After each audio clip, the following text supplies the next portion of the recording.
सुबह का समय था। अर्जुन अपने कक्ष में बैठा हुआ अपनी पत्नी गौरी के साथ भोजन कर रहा था। तभी धर्मदास वहां पहुंचा। अर्जुन, ओ भाई अर्जुन, हाँ यहाँ हो। अच्छा सुनो, भोजन करने के बाद आज जरा खेत में चले जाना। वहाँ पर एक मजदूर की कमी पड़ रही है और तुम तो जानते हो कि कल फसल कटना बहुत जरूरी है। अब क्या है कि अब मैं इसीलिए नहीं जा सकता क्योंकि आज मुझसे मिलने एक बहुत बड़ा व्यापारी आ रहा है। समझ रहे हो ना? चले ही जाना, बहुत जरूरी है। हाँ हाँ जी भैया, मैं चला जाऊंगा जी, ठीक है। धर्मदास वहां से चला गया। धर्मदास के जाते ही अर्जुन की पत्नी गौरी क्रोधित हो गई। ये क्या, भैया रोज रोज कोई ना कोई बहाना बनाकर तुम्हें काम पर भेजते हैं और खुद सारा दिन यहाँ घर पर पड़े रहते हैं और अपनी पत्नी के साथ हंसी मजाक करते रहते हैं। अरे जब पिताजी जीवित थे तब तो ये आपसे प्रेम करने का बहुत दिखावा करते थे। कहते थे कि मेरे होते हुए मेरे छोटे भाई को मेहनत करने की क्या जरूरत। पिताजी के जाते ही बड़े भाई का प्रेम खत्म हो गया क्या? अरे छोड़ो ना गौरी, बड़ा भाई भी पिता के समान ही होता है। हाँ लो, अरे तुम खाओ खाओ खाओ, ये खाओ। आ आ आ इतना कहते ही अर्जुन सीधे खेत में चला गया। गौरी अपने कक्ष से बाहर आ गई कि तभी उसकी जेठानी कौशल्या वहां आई। गौरी, मैं तुम्हारे पास ही आ रही थी। असल में कल रात से मेरा पूरा शरीर दुख रहा है। ऐसा लग रहा है जैसे तेज बुखार है। तो आज सारा घर का काम तुम कर लो। गौरी कुछ देर तक कौशल्या को देखकर बोली, जी दीदी, आप जाकर आराम कीजिए। मैं सारे घर की साफ सफाई कर लूंगी और खाना भी बना लूंगी। ये सुनकर कौशल्या मुस्कुराई और सीधे अपने कक्ष में चली गई। भगवान करे ऐसी मूर्ख देवरानी हर किसी जेठानी को मिले। धर्मदास हंसने लगा। मैं भी यही प्रार्थना करता हूँ कि भगवान हर किसी को मेरे भाई अर्जुन जैसा मूर्ख भाई दे। दोनों मिलकर हंसने लगे। कुछ देर बाद कौशल्या गंभीर हो गई। देखिए, अभी तो अर्जुन और उसकी पत्नी हमारा कहना मान रहे हैं, लेकिन ये अधिक दिनों तक नहीं चलेगा। कल को वो आपका और मेरा काम करने से इनकार भी करेंगे और हो सकता है कि वो हमसे अलग होने की बात कहें। तो आपने इस बारे में कुछ सोचा है? तुम अच्छी तरह से जानती हो कौशल्या कि अगर संपत्ति का बंटवारा होता है तो मैं अर्जुन को फूटी कौड़ी भी नहीं दूंगा। नहीं तो अरे, क्योंकि बचपन से लेकर जवानी तक पिताजी के साथ जी तोड़ मेहनत मैंने की है, अर्जुन ने नहीं। समझी? उसको एक फूटी कौड़ी नहीं मिलने वाली। कौशल्या मुस्कुराने लगी। मैं पूरे 1 माह अब आराम करना चाहती हूँ और घर का काम नहीं करना चाहती। कोई ऐसी तरकीब लगाओ कि अर्जुन 1 महीने के लिए कहीं चला जाए और फिर मैं अपनी देवरानी को पूरी तरह से नौकरानी बना दूं। अरे तुम चिंता काहे करती हो? अर्जुन खेत में काम करने के लिए गया है, वो वापस 1 महीने तक घर पर आएगा ही नहीं। हाँ।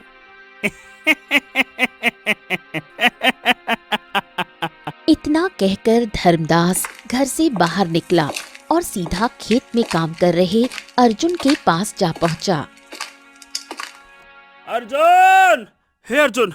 ए भाई अर्जुन, सुनो, तुम्हें इसी वक्त केशव नगर राज्य जाना होगा, जल्दी से। अरे अरे अरे, क्या बात है भैया, सब कुछ ठीक तो है ना?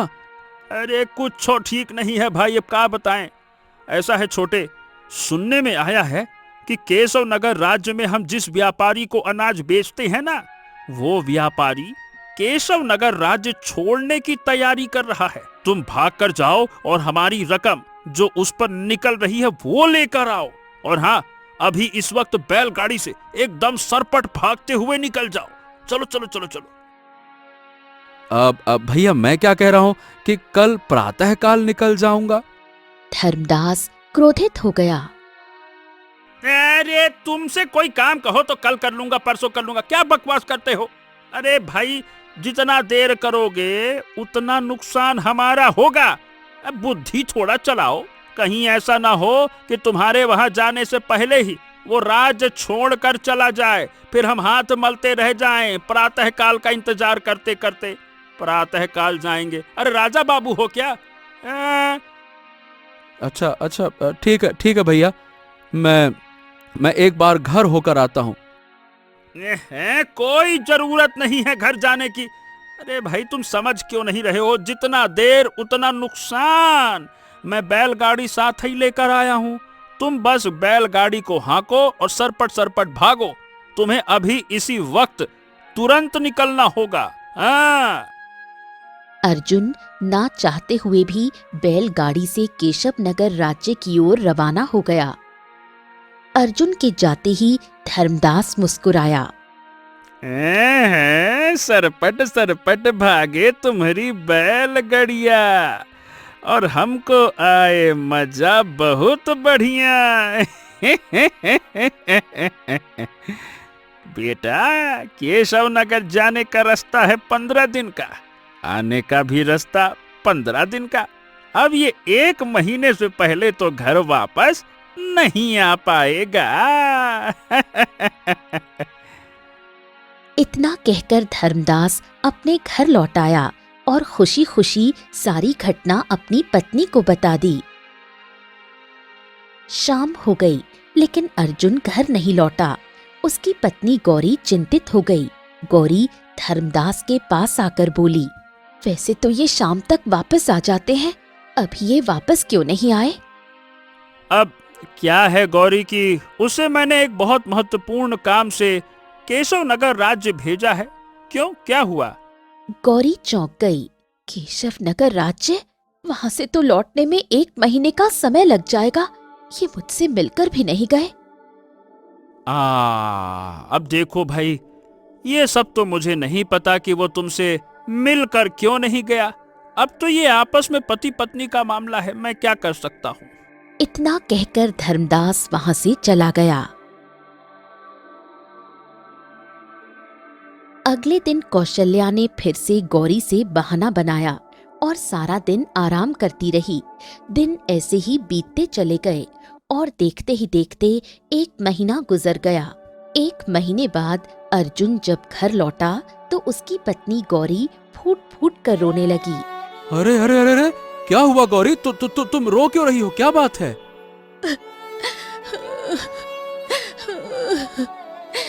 एक तो आप मुझे बिना मिले केशव नगर राज्य चले गए, और दूसरी बात, इस 1 महीने में भाभी ने मुझे सांस भी नहीं लेने दिया।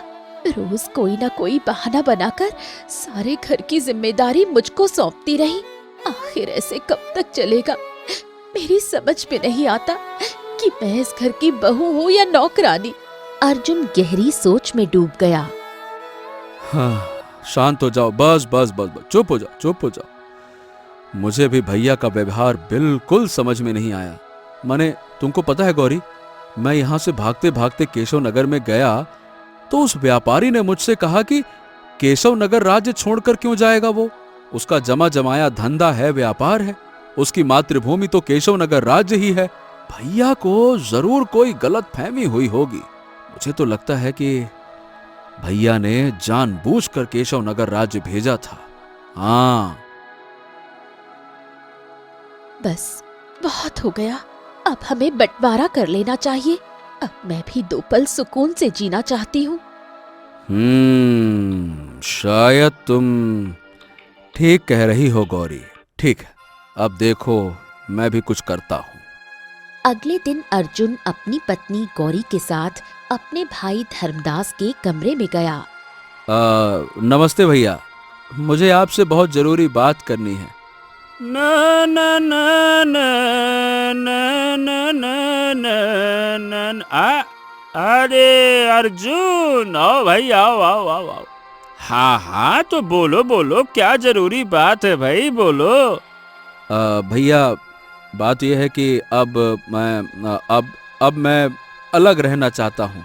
मुझे लगता है कि हमें संपत्ति का बंटवारा कर लेना चाहिए। ये सुनकर धर्मदास चौंक गया और कौशल्या अपने पति की ओर देखने लगी। देखा कौशल्या।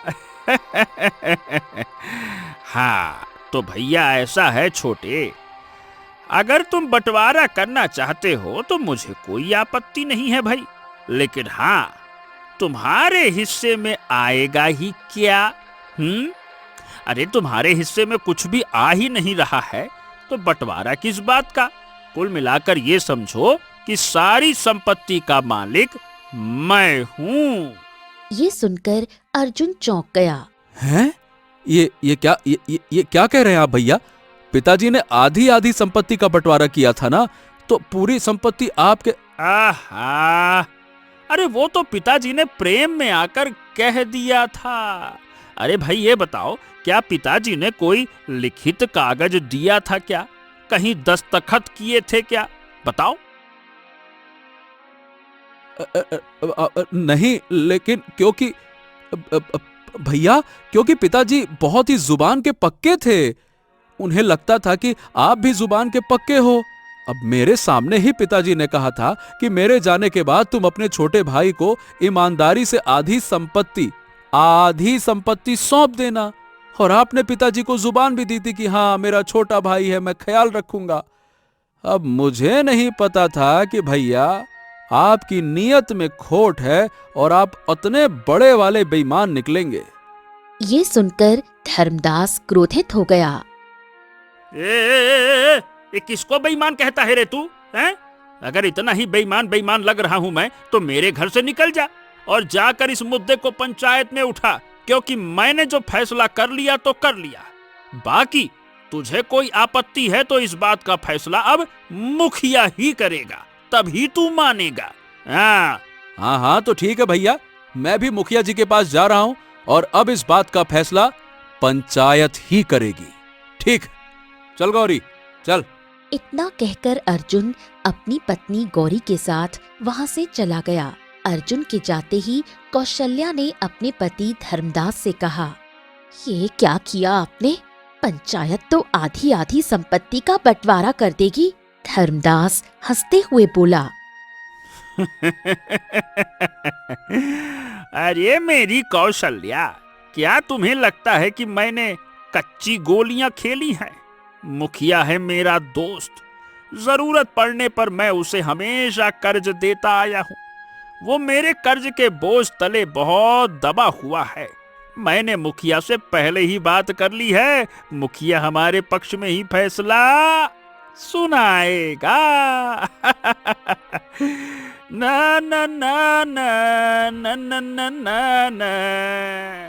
अर्जुन गांव के मुखिया के पास पहुंचा और सारी घटना बताई। मुखिया जी, अब आप ही मेरा फैसला कीजिए। देखो अर्जुन, तुम्हारा बड़ा भाई सही कह रहा है। मैंने शुरू से देखा है कि तुम्हारे बड़े भाई ने अपने पिताजी के साथ मेहनत से काम में हाथ बटाया है, तो सब कुछ उसी का हुआ। तुमने तो कुछ दिन पहले ही काम संभाला है। बेटा, तुम्हारा कुछ भी नहीं है। अब ये तो तुम्हारे बड़े भाई की दरिया दिली थी कि वो अब तक तुम्हें अपने घर में रखे हुए था। तुम चाहो तो मैं ये बात सारे गांव में भी कह सकता हूँ, माने कि सबके सामने।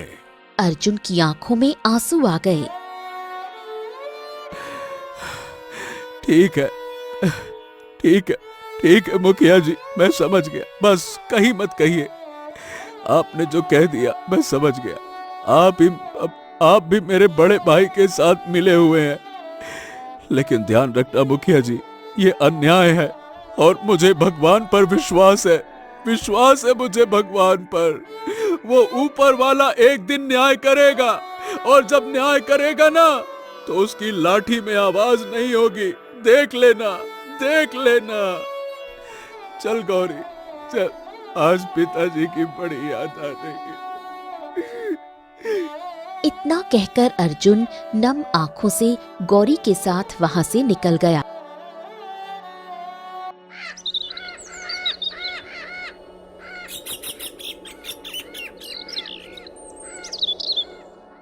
जब अर्जुन अपने घर पहुंचा तो उसने देखा कि उसका सारा सामान बाहर पड़ा हुआ था। उसका बड़ा भाई धर्मदास अपनी पत्नी कौशल्या के साथ वहां खड़ा था।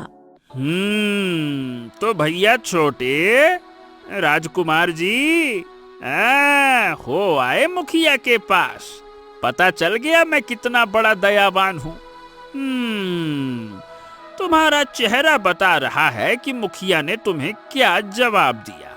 चलो अब ये बताओ, अपने कदमों पे चल के जाओगे घर से बाहर, या तुम्हें 4 लोगों से उठवा कर फिकवाऊं? क्योंकि अब मेरे घर में तुम्हारे लिए कोई जगह नहीं है, क्योंकि तुम ही तो कहते हो तुम्हें अलग होना है, तो अलग हो जाओ। लेकिन हाँ, एक शर्त पर तुम्हें अपने घर में रहने की इजाजत दे सकता हूं। अगर तुम सारी जिंदगी मेरे नौकर बनकर रहो और तुम्हारी पत्नी नौकरानी बनकर रहे। बोलो स्वीकार है तो बोलो हाँ, नहीं तो यहाँ से जा।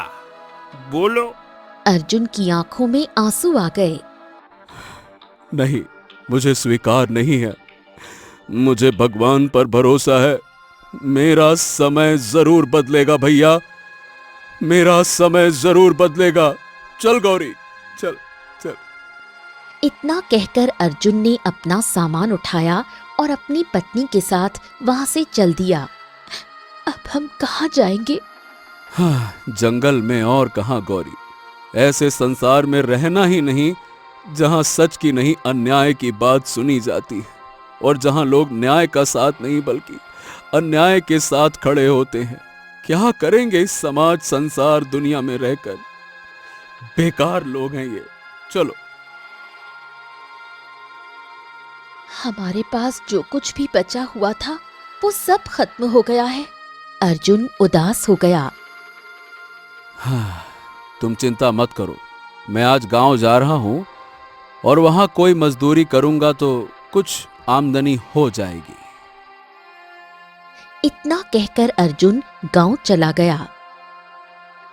अर्जुन ने पूरे गांव में काम मांगा, लेकिन उसके बड़े भाई धर्मदास का गांव में बहुत डर था, इसलिए अर्जुन को कहीं भी काम नहीं मिला।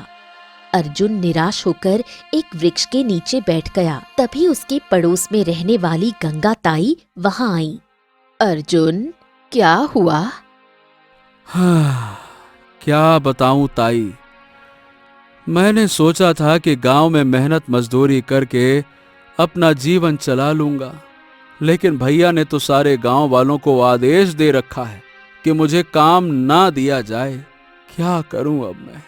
देखो अर्जुन, मैं गरीब हूँ, मेरे पास थोड़ा सा धन है, ये लो, ये तुम रख लो। अरे नहीं नहीं नहीं मौसी, क्या बात करती हो? मैं ये नहीं रख सकता। नहीं नहीं नहीं नहीं। उधार समझकर रख लो। जब तुम्हारे पिताजी जीवित थे तो उन्होंने मेरी बहुत सहायता की थी। इतना कहकर गंगा ताई वहां से चली गई।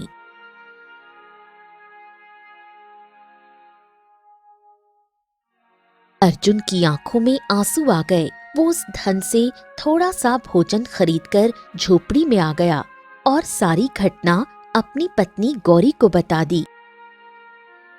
गौरी की आंखों से आंसू बहने लगे। ये तो थोड़ा सा खाना है, आखिर ये कब तक चल पाएगा? तभी उसके कानों में एक भिखारी की आवाज टकराई। कोई है? खाना, मैं 2 दिन से भूखा हूँ, मुझे कुछ खाने को दे दो। अर्जुन चौंक गया और झोपड़ी के बाहर आया। बाहर एक भिखारी दयनीय अवस्था में खड़ा था। अर्जुन उसे सम्मान के साथ अंदर ले आया। बाप रे, ये तो 2 दिन से भूखा है। गौरी ने सारा भोजन भिखारी के सामने रख दिया। भिखारी ने दोनों के सामने सारा भोजन खा लिया।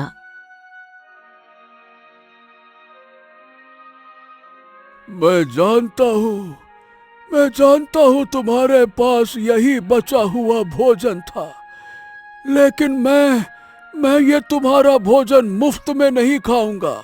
इसके बदले में मैं तुम्हें कुछ दूंगा। भिखारी बाहर गया और एक मटका लेकर आया। ये मेरी तरफ से मटका तुम रख लो। नहीं, हम ये मटका नहीं रख सकते, इसे आप ही रख लीजिए। नहीं नहीं नहीं, इसे तुम्हें रखना ही होगा। ये मटका साधारण मटका नहीं, बल्कि एक जादुई मटका है। इस मटके से तुम जो कुछ भी मांगोगे, ये मटका तुम्हें दे देगा। लेकिन ध्यान रखना, जिन लोगों ने तुम्हारे साथ बुरा किया, तुम उनके जैसा मत बनना। तुम्हारे साथ लोगों ने जैसा व्यवहार किया, तुम उसके विपरीत व्यवहार उनके साथ करना, है ना? हाँ। इतना कहकर भिखारी वहां से चला गया। अर्जुन और गौरी को कुछ भी समझ नहीं आया। लगता है इस भिखारी की दिमागी हालत कुछ ठीक नहीं, पता नहीं क्या उल्टा सीधा बोलकर गया। अर्जुन कुछ नहीं बोला और चुपचाप लेट गया। रात हो गई, लेकिन अर्जुन की आंखों से नींद कोसों दूर थी। क्या हुआ? क्या आपको नींद नहीं आ रही? हाँ, क्या बताऊं गौरी, न जाने क्यों मुझे वो भिखारी बड़ा रहस्यमयी लगा। मैंने उसे अपने जीवन में कभी नहीं देखा, और उसकी बातें। और तुम ही सोचो, उसने ऐसा क्यों कहा कि हमारे साथ लोगों ने जैसा व्यवहार किया, हमें उनके जैसा नहीं बनना चाहिए, बल्कि उनके विपरीत व्यवहार करना चाहिए। मतलब बुरे के साथ अच्छा। तो तुम कहना क्या चाहते हो? सुनो, वो मटका तो लेकर आओ, जाओ। गौरी ने मटका अर्जुन के सामने रख दिया। कहीं तुम उस भिखारी की बातों में तो नहीं आ गए और वास्तव में इस मटके को जादुई मटका तो नहीं समझने लगे? अरे तो एक बार देखने में क्या हर्ज है? अर्जुन उस मटके की ओर देखकर बोला, मुझे इस समय धन की बहुत जरूरत है, क्या तुम मुझे धन दे सकते हो? अगले ही पल मटके से आवाज आई, हाँ हाँ, क्यों नहीं। मैं एक जादुई मटका हूँ। तुम मुझसे जो मांगोगे वो मैं तुम्हें दूंगा। धन, खाना, पानी, सब कुछ। मटके के अंदर से रंग बिरंगी चमक फूटी और सोने के सिक्के निकलने लगे। ये देखकर अर्जुन और गौरी की आंखें आश्चर्य से फैल गईं। कुछ ही देर में झोपड़ी में सोने के सिक्कों का ढेर लग गया। अर्जुन मुस्कुराया, इसका मतलब कि मेरा शक सही निकला। गौरी वो भिखारी कोई साधारण भिखारी नहीं था। हमारे थोड़े से भोजन के बदले उसने हमें धनवान बना दिया। गौरी। कुछ ही दिनों में अर्जुन दोबारा गांव आया। उसने एक आलीशान हवेली बनवाई और बहुत सारे खेत खरीदे। जिन गांव वालों ने अर्जुन के साथ बुरा व्यवहार किया था और बुरे वक्त में उसे काम नहीं दिया था, अर्जुन सच्चे मन से उनकी भी सहायता करने लगा। देखते ही देखते अर्जुन की प्रसिद्धि आसपास के इलाकों में फैलने लगी और गांव के सभी लोग उसे सम्मान की दृष्टि से देखने लगे।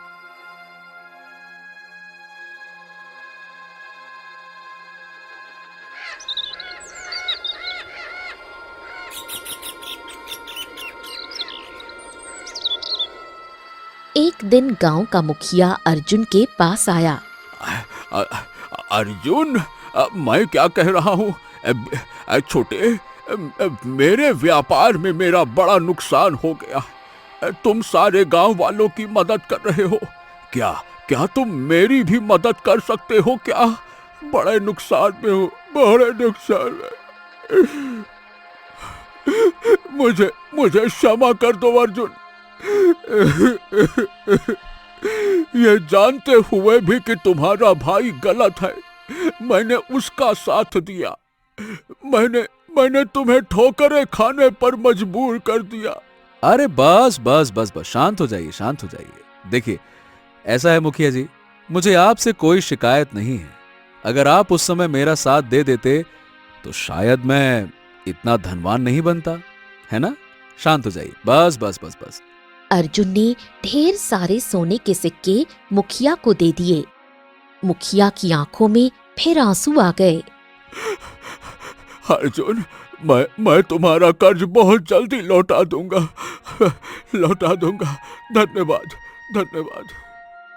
इतना कहकर मुखिया मुस्कुराते हुए वहां से चला गया। अर्जुन को अमीर और धनवान बनता हुआ देखकर और उसकी प्रसिद्धि पूरे गांव में फैलती हुई देखकर धर्मदास बुरी तरह से जलने लगा। अरे जहां तक मैं जानता हूँ उस ससुरे अर्जुन के पास एक फूटी कौड़ी भी नहीं थी। अरे अचानक से उसके पास इतना धन कहां से आ गया कि गांव में उसकी आलीशान हवेली बन गई और वो कई खेतों का मालिक भी बन गया। और तो और वो गांव वालों की खुलकर मदद भी करता है। समझ नहीं आता। तो इस बात का पता लगाओ। मुझे लगता है उसके हाथ जरूर कोई जादुई वस्तु लगी है, वरना इतनी जल्दी कोई इतना धनवान नहीं बन सकता। तुम सही कह रही हो। मैं आज से ही उस ससुरे अर्जुन पर नजर रखूंगा। उस दिन से धर्मदास अर्जुन पर नजर रखने लगा। एक दिन वो चुपके से अर्जुन की हवेली में घुस गया। धर्मदास ने देखा कि अर्जुन अपनी पत्नी गौरी के साथ एक मटके के सामने बैठा हुआ था। जादुई मटके, मुझे ढेर सारा धन चाहिए। अगले ही पल मटके से रंग बिरंगी किरणें फूटी और सोने के सिक्के बाहर निकलने लगे। ये देखकर धर्मदास चौंक गया। अरे अच्छा, तो धनवान बनने का ये चक्कर है बेटा। इसके हाथ लग गया है जादुई मटका। कोई बात नहीं, कोई बात नहीं। अब ये मटका होगा मेरा। कुछ देर बाद अर्जुन और गौरी धन एकत्रित करके मटका छोड़कर वहां से चले गए। धर्मदास चुपके से उस कक्ष में घुसा और मटका लेकर दौड़ता हुआ अपने घर पहुंच गया। धर्मदास ने सारी घटना अपनी पत्नी कौशल्या को बता दी। क्या वास्तव में उस मटके से सोने के सिक्के निकल रहे थे? और नहीं तो क्या। अरे कौशल्या, मैंने देखा उसने कहा कि जादुई मटका धन दे दे। उसने भर भर के धन दिया। तो फिर किस बात की देर है? तुम भी इस मटके से कुछ मांग कर देखो। और हाँ, सोने के सिक्के मत मांगना, हीरे मांगना। अर्जुन तो मूर्ख है जो इतना चमत्कारी मटका होने के बाद भी सोना मांग रहा है। मैं होती तो हीरे मांगती और संसार की सबसे धनवान औरत बन जाती। अभी लो, अभी देखो। हाँ तो जादुई मटके, मुझे ढेर सारा नहीं, सोना नहीं, हीरा हीरा चाहिए। जल्दी से हीरे प्रकट करो। लाओ लाओ, दो मुझे। लाओ लाओ लाओ। अचानक मटके के अंदर से काला धुआं निकलने लगा। एक काला सर्प मटके से बाहर निकला और धर्मदास को डस लिया। धर्मदास का शरीर नीला पड़ गया और कुछ ही देर में वो गिर पड़ा। सर्प वापस मटके में समा गया। ये देखकर कौशल्या फूट फूट कर रोने लगी और दौड़ती हुई अर्जुन के पास पहुंची। अर्जुन, मेरे पति को बचा लो, मैंने बहुत बड़ा पाप कर दिया। अर्जुन और उसकी पत्नी गौरी कौशल्या के साथ दौड़ते हुए घर पहुंचे। धर्मदास अचेत अवस्था में पड़ा हुआ था। उसके मुंह से झाग निकल रहे थे। मेरे पति को बचा लो। अरे भाभी, आखिरकार भैया को मटका चुराने की क्या आवश्यकता थी? हमें क्षमा कर दो। मैं और तुम्हारे भैया तुम्हें धनवान बनता देखकर तुमसे ईर्ष्या करने लगे थे। अर्जुन की आंखों से आंसू बहने लगे। अर्जुन ने जादुई मटके की ओर देखा। जादुई मटके, कोई ऐसी जड़ी बूटी दो जिससे मेरे भाई साहब ठीक हो जाएं। नहीं, इसने लालच की नियति से मेरा उपयोग किया। नहीं नहीं नहीं नहीं, नहीं। अरे तो फिर मुझे ऐसा मटका नहीं चाहिए। जाओ, मैं तुम्हें स्वीकार नहीं करता, नहीं चाहिए। वो कुछ भी हो, मेरे भैया हैं वो। अचानक रंग बिरंगी किरणों के बीच वही भिखारी प्रकट हुआ। देखते ही देखते वो भिखारी एक सुंदर पुरुष में बदल गया। मैं जंगल का देवता हूँ। जब मैंने तुम्हें झोपड़ी में देखा तब तुम्हारी परीक्षा ली थी, जिसमें तुम सफल हुए। तुम्हारा मन शुद्ध है बच्चे, इसीलिए हमने तुम्हें भिखारी के रूप में ये मटका भेंट में दिया था। अरे तो जो भी करना है कीजिए, लेकिन मेरे भाई को ठीक कीजिए। आप जो भी हैं ठीक कर दीजिए, ठीक कर दीजिए। लेकिन इसने तुम्हें बर्बाद करने में कोई कसर नहीं छोड़ी। क्या तुम भूल गए? जो भी हो, ये मेरे बड़े भाई हैं और बड़ा भाई पिता के समान होता है। और भिखारी के रूप में आप ही थे ना, तो आपने कहा था ना, जो जैसा तुम्हारे साथ करे उसका विपरीत करो। ये मेरे भैया हैं, पिता समान भैया।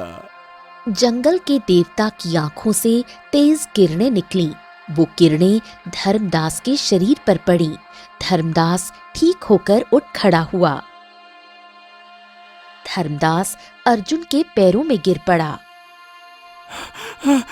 मुझे माफ कर दो, मुझे माफ कर दो, मुझे माफ कर दो छोटे, माफ कर दो। केवल अर्जुन की वजह से तुम्हें क्षमा किया, वरना तुम्हारा पाप क्षमा करने योग्य तो हरगिज नहीं था। ये मटका तुम्हारा है, इसे अपने पास ही रखना। जैसी तुम मदद करते हो और जैसे गरीबों की सहायता करते हो, वैसे ही करते रहना।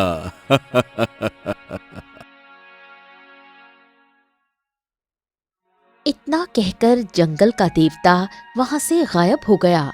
धर्मदास और कौशल्या ने अर्जुन से क्षमा मांगी। अर्जुन ने दोनों को क्षमा कर दिया। अर्जुन अपनी पत्नी गौरी के साथ मटका लेकर अपनी हवेली लौट आया।